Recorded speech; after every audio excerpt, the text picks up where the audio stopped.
Ayam dan telur. Siapa yang tak mengenalnya? Protein hewani ini menjadi pilihan murah dibanding sumber protein hewani lainnya. Mungkin hanya kebetulan saja, pria berdarah Jawa ini juga bershio ayam, hewan yang membawanya menuju tangga kesuksesan. Namun bukan sebuah kebetulan ketika Bob Sadino memutuskan untuk berhenti bekerja dan memulai jadi wirausaha.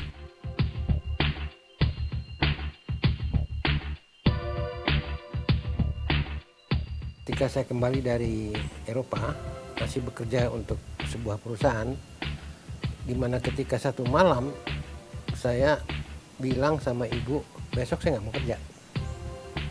Itulah awal dari sebuah awal. Dia tidak ada komentar satu patah kata pun. Dan itu sebetulnya kekuatan yang maha dahsyat, yang mengakibatkan segala guliran yang ada hari ini. Nah, di dalam perjalanan itu sebetulnya yang menangkap peluang itu tidak otak saya, tidak pikiran saya, tetapi mata saya yang menangkap peluang. Apa yang saya tangkap? Saya lihat telur di Indonesia berbeda dengan telur yang saya makan di Eropa. Nah, dari situlah saya terbetik pikiran saya bersama beberapa orang kawan untuk menulis surat kepada pembiak, ya, breeder ayam di negeri Belanda untuk membeli beberapa ekor ayam untuk dikirim ke Indonesia. Ya, otomatis ketika ayam itu berproduksi 5 kilo, untuk dimakan pun terlalu banyak kan untuk kita berdua kan. Jadi saya jual. Perlahan namun pasti, Bob Sadino mulai mengecap manisnya keuntungan. Di awal tahun 85 saja perusahaannya mampu menjual 40 ton daging segar, 60 ton daging olahan, dan 100 ton sayuran segar per bulannya.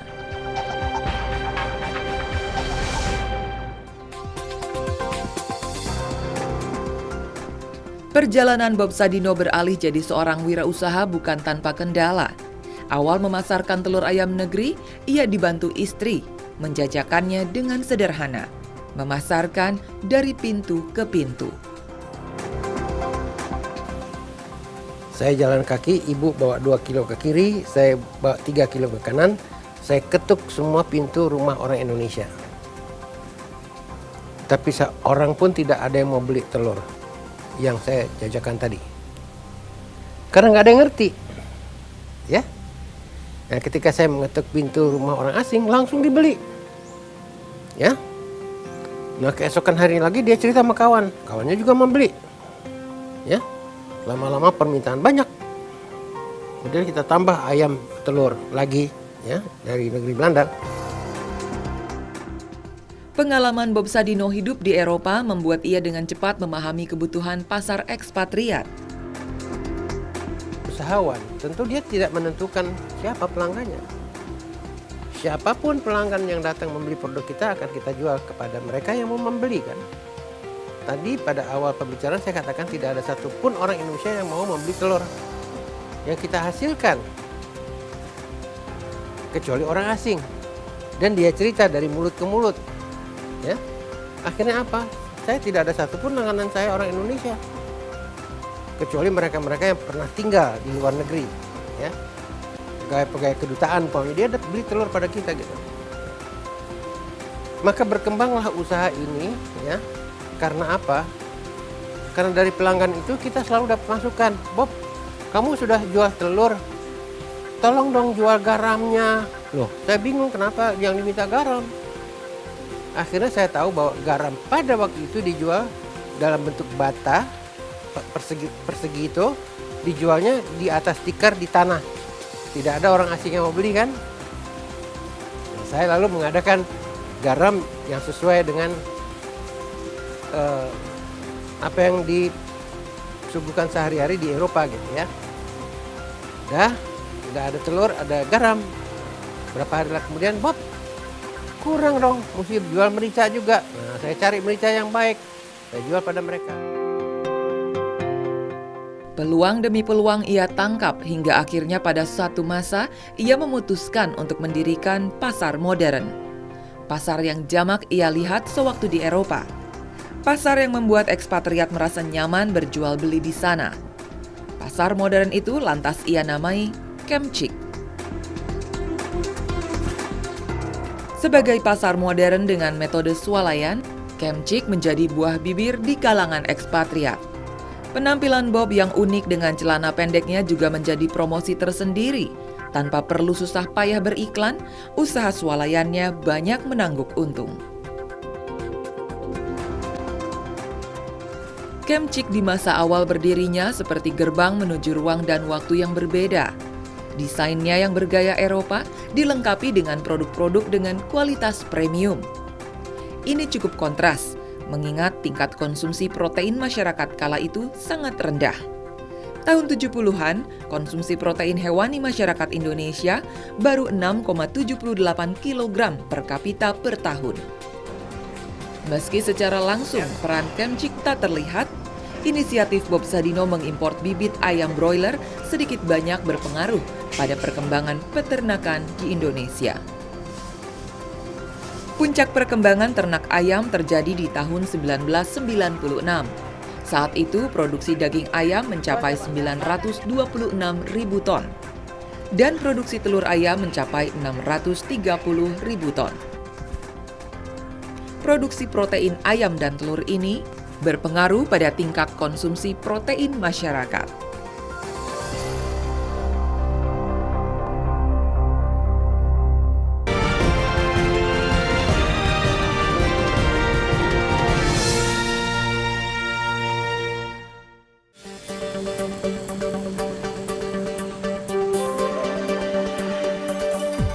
Gairah mendirikan pasar modern diprakarsai oleh 3 swalayan di Jakarta, yaitu Hero, Gelail, dan Kemcik.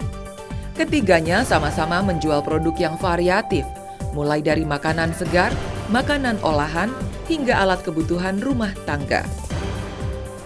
Semangat modernisasi kala itu semakin membuat pasar swalayan ini mendapat tempat di hati konsumen. Ruangan ber-AC, produk yang variatif, dan harga yang pasti menjadi daya jual utama pasar modern ini.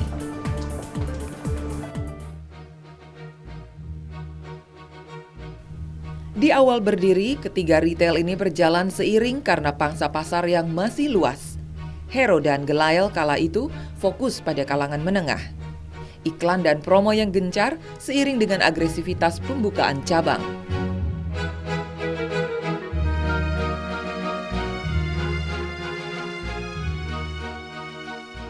Sementara itu Kemcik yang melayani ceruk pasar spesifik memilih memusatkan diri pada pelayanan yang maksimal.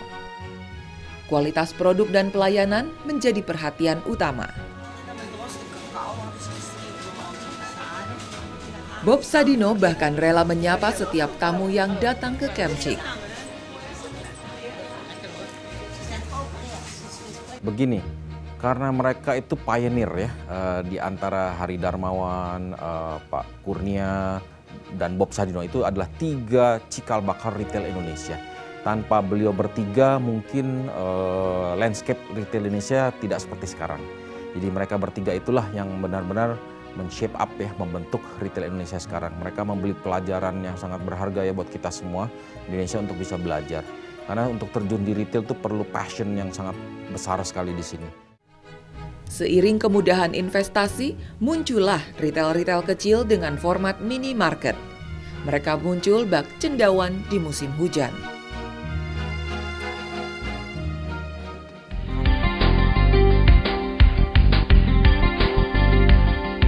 Menjamurnya retail-retail kecil sekelas minimarket bagaikan pisau bermata dua. Di satu sisi, membantu perekonomian. Namun di sisi lain, menggerus lahan pedagang kecil tradisional. Kemcik sendiri memilih untuk tidak agresif membuka cabang karena beberapa alasan.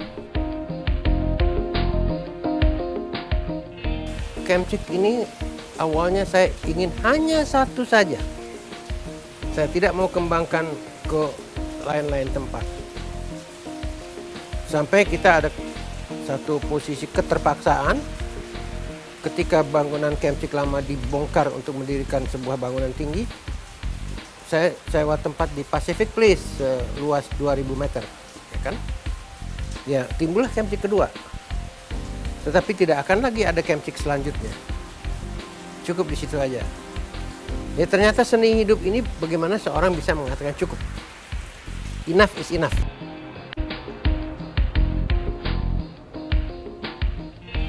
Di bisnis retail premium, Bob tak perlu mengejar volume penjualan. Ketika mutu terjamin dan pelayanan memuaskan, maka ia leluasa mengambil margin keuntungan yang cukup besar di situ. Kepercayaan yang diperoleh juga menjadi kunci sukses bisnis miliknya ini. Ini terbukti ketika wabah flu burung merebak, penjualan daging dan telur di Kemcik justru meningkat. Ketika Anda mengatakan ada penurunan orang belanja ayam, berbondong-bondong orang itu mencari ayam di tempat kita. Kenapa? Karena selama ini yang kita layani mereka itu ada problem macam-macam, mereka merasa aman beli ayam di tempat kita. Ya, karena saya juga memantau siapa pemasok kita, bagaimana cara mereka memelihara dan sebagainya, ya itu kami awasi. Jadi tidak akan terjadi hal seperti itu bagi pemasok ayam dan telur kepada kita. Jadi ya orang ketika ada flu burung semua orang takut beli ayam, tapi semua orang datang ke Kemcik untuk beli ayam.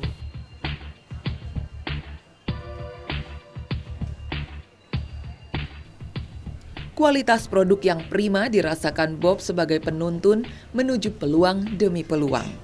Keputusan Bob untuk mengekspor sayuran ke Jepang juga diawali dari kepuasan pelanggan akan produknya. Langganan Jepang pergi ke tempat kita melihat ada terung Jepang.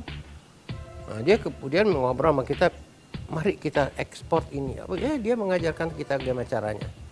Lalu itu pun mula-mula saya ekspor 50 kilo, berikutnya adalah 100 kilo, berikutnya lagi 200 kilo, sampai akhirnya jutaan kilo saya ekspor ke Jepang.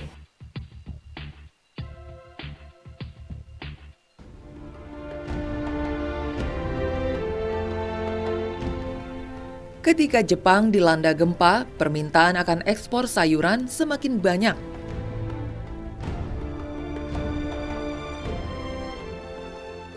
Hanya bukan turun tapi melonjak karena mereka nggak punya makanan. Bukan nggak punya makanan, nggak punya jenis makanan yang saya suka kepada orang Jepang. Jadi panik orang Jepang, permintaan naik. Nah, sifat agrobisnis ini bukan seperti industri lainnya bisa dipercepat dan diperlambat. Dia akan ikut hukum alam. Ya, tomat yang bisa dipanen sekitar 60-65 hari tidak bisa Anda percepat jadi 30 hari. Anda harus menunggu sampai 65 hari.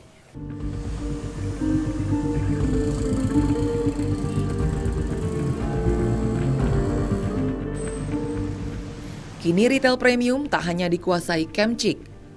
Di Jakarta saja berdiri beberapa retail berskala premium yang membuka banyak cabang. Namun pengusaha berdarah Jawa ini tak gentar. Kemcik dikelilingi oleh gajah-gajah yang dahsyat, tapi dia tetap bertahan, dia nggak mati. Nah, kenapa dia nggak mati?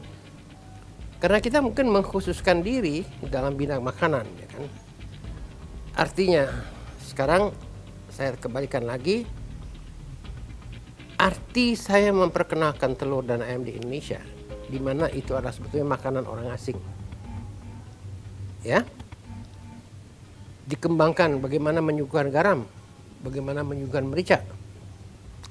Dari orang asing saya dapat masukan bagaimana kita harus memilih daging, bagaimana kita mengerat daging, bagaimana kita membagi-bagi seekor sapi menjadi bagian-bagian yang masing-masing punya nama dan masing-masing juga punya tujuan masak tertentu, ya kan?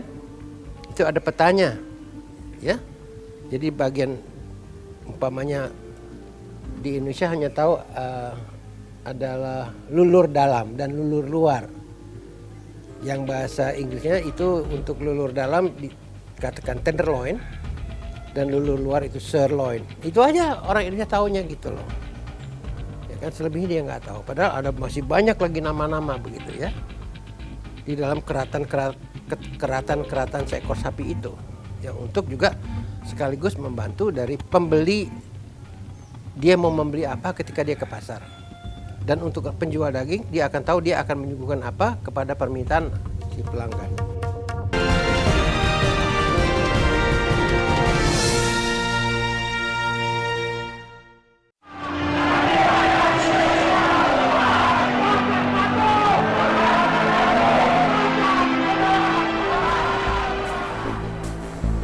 Gejolak 98 memang tak sampai membuat Bob Sadino bangkrut. Namun pengusaha kelahiran Lampung ini menghadapi kenyataan baru yang lebih menantang. Dalam beberapa hal, ia terpaksa mengganti strategi usahanya. Ketidakpastian keamanan kala itu membuat ekspatriat banyak yang hengkang dari Indonesia. Bob yang sebelumnya fokus pada konsumen asing ini mulai memikirkan cara menarik minat konsumen lokal. Saya melatih langganan Indonesia saya bagaimana memilih daging, mengerat daging, menyimpan daging, dan sebagainya. Sehingga pada akhirnya yang warung kita itu dikunjungi oleh 100% orang asing, sekarang sudah menjadi 50-50. Itu adalah usaha saya, ketekunan saya, bagaimana saya, ya dalam tanda petik ya maaf, mengajarkan dan mendidik orang Indonesia makan makanan-makanan orang Eropa.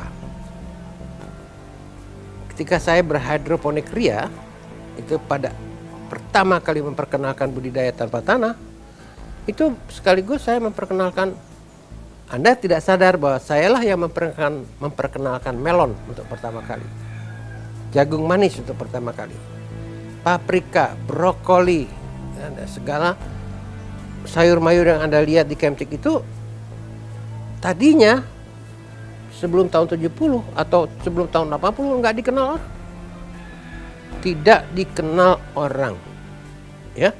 Jenis-jenis terong, jenis timun, macam-macam jenis sayur-mayur Eropa dan jenis sayur Jepang.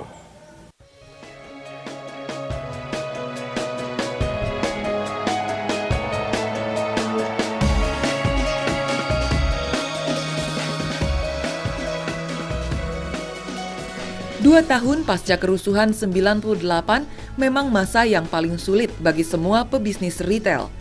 Tahun 99, pemerintah mengeluarkan Aturan Pemerintah Nomor 69 Tahun 99. Aturan ini mencakup kewajiban label dan iklan pangan berbahasa Indonesia. Aturan ini berlaku untuk melindungi konsumen dan produk dalam negeri. Ini cukup menohok sektor industri yang bergantung pada impor makanan. Dan ini lebih terasa lagi di Kemcik, karena kala itu produk yang dijual didominasi oleh barang impor.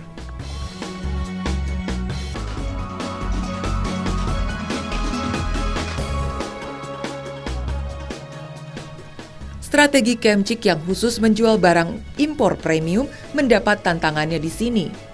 Karena hanya membeli dengan volume yang sedikit, Kemcik tak bisa begitu saja memberikan syarat label bahasa Indonesia kepada produsen di luar negeri. Kini, akibat peraturan itu, impor produk premium yang ada di Kemcik berkurang drastis. Kekosongan itu lantas diisi oleh produk-produk lokal yang kualitasnya baik. Konsumen lokal pun mulai melirik Kemcik. Yang tidak disangka adalah pembeli lokal malah lebih konsumtif dibanding konsumen ekspatriat. Produk super premium dengan harga selangit juga kerap dibeli oleh konsumen lokal. Meski begitu, Kemcik tetap konsisten melayani permintaan orang-orang asing. Mulai dari bumbu khas Eropa hingga daging kalkun masih tersedia di tempat ini. Selama ada permintaan kepada saya akan selama itu juga saya melayani langganan itu. Jadi situasi politik mungkin ada, tapi tidak saya rasakan serius ya. Mungkin ada. Dan saya pikir juga betapa pentingnya bidang usaha makanan ini. Karena setiap orang asing sebelum dia datang ke Indonesia, pasti dia akan bertanya, saya nanti kalau sampai ke Indonesia, kalau saya mau belanja makanan saya di mana? Jadi secara tidak langsung juga sebetulnya Kemcik punya pengaruh terhadap Orang pintar bilang investasi orang asing di Indonesia.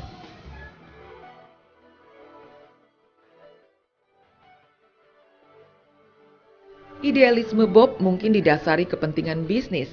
Namun diakui atau tidak, bisnis retail terutama makanan adalah salah satu pilar penting bagi perkembangan ekonomi Indonesia.